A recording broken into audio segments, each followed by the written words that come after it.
Welcome back to Nightly Nonsense. Going to make some sense out of the nonsense. Listen, I'm going to the rodeo tonight. Listen, I love rodeos. I love rodeos for one reason. I love the sermon 8 seconds. I love it. I love it. I will watch the entire rodeo for three things, right? Depends on if they have them. I love bareback bronc riding. I love saddle bronc riding, and I love bull riding, right? I don't love them because there's a chance for somebody to get hurt. That's not the point, right? There are a lot of people who do that. They're like the people who love NASCAR. So you love watching cars go around in a circle, right, for 3 hours. You love that. No, what are they watching it for? They're watching it for the accidents. They're watching it for the big problems in it, right? Like if there's no car crashes, like people who used to like hockey. Do you like hockey or do you like the fights in hockey? Well, now there's less fights in hockey, so I don't really like hockey. Oh, you like the fights? Okay, that's what makes it exciting, right? In the rodeo, what makes it exciting, though, isn't somebody getting hurt. What makes it exciting is this idea that somebody can stay on for 8 seconds. That's the whole goal. You realize these guys, they get on this big, huge, humongous, 2,000 more pound bull that nobody in their right mind wants anything to do with. These are bulls you would never put in your pasture. You don't want anything to do with them. And somebody gets on one with the whole idea of staying on for 8 seconds. Now, here's the deal. That bull does not want, right, to have this person on it for 8 seconds. His whole goal is to get rid of him. Your whole goal is to stay on, right? You know, again, here's the problem. Do you know that most bull riders, their percentage of success is minuscule? It's super. They get bucked off. They get beaten up. They get like just trampled on. And what do? They get back up on the next night, and the next night, and the next night, week after week after week after week. Do you know colleges give scholarships for bull riding? It's crazy. I wish I would have known that as a kid, right? That's amazing, right? The idea that you can go to college on a scholarship, and what do? I bull ride, right? We tend to think that people who bull ride are missing some things up in their head, right? They're not. Some of these guys are super smart, right? But they love the challenge. Do you know that that's Christianity?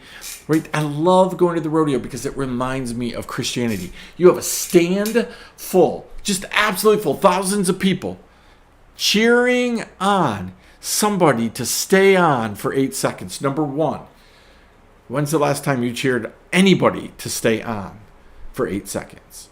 We're like, well, I don't go to a rodeo. That's not what I'm talking about. I'm talking about Christianity. Right? When's the last time that you knew somebody was doing something hard, something impossible, something that they've failed at time after time after time after time? When is the last time that you didn't write them off, come up with a reason not to, but you sat in the stands and cheered them on like crazy, knowing that there was a 90%, 80%, 85% chance that they're going to fall off, they're going to fail? And when they get up, because that's what happens, they get up, you stand up and you scream at the top of your lungs to show them that you appreciate the fact that they tried. When's the last time that you did that for anybody? Or do you just sit in the fans with your little critique sheet and go, I'm not cheering for that guy. I'm only cheering for the people who stay on. And then I'm only going to cheer for the people who stay on if I deem that they are worthy of me cheering. Did they ride to the best of their ability? Right? They just barely stayed on, so I'm not going to do that. And oh, by the way, I'm not going to cheer because he's going to do it again the next time. He's going to fall off. Why am I going to cheer somebody who's just going to fail the next time? Do you understand? This is what we're supposed to be. When you read the epistles, when you read what Peter, what John, what Paul, what other people wrote, when James wrote, when you read that, do you know all they're doing is encouraging people? They're standing in the stands. They're standing on their feet and they're cheering you and I to run the race in such a way as to win. Can you just stay on for 8 seconds? Oh, I know tomorrow you might not, but today, can you do it? I want you to stay on. Stay on. Right? But they're also there saying, but if you fail, if you don't stay on for the 8 seconds, I'm still cheering you on when you get up. Right?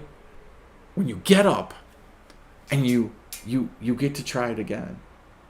Folks, in bull riding, man, people get really hurt. Some people, they don't stand back up. Some people take an ambulance ride out, right? But the idea that no matter how much the enemy pummels you, because his whole goal is for you to not to stay on this thing that God has you on. When the enemy pummels you, right? Are there those of us around you going, thanks for trying. Thank you for trying. Listen, you don't get a trophy. You don't get a medal all the time for trying. No, you get the money when you stay on for the 8 seconds. But there is such value in learning how to stay on. You're not going to get every ride of this Christian life. You're not going to get it right all the time. But hopefully you're surrounding yourself with some people that are cheering you on, right? So I want you to think about that tonight. Do you have people who are cheering you on? Or do you have people who are there to critique you, right? You got people who are giving you scores. Where are they in the rodeo, right? I want to talk about one more rodeo thing, and we're going to do that tomorrow night, right here, Nightly Nonsense.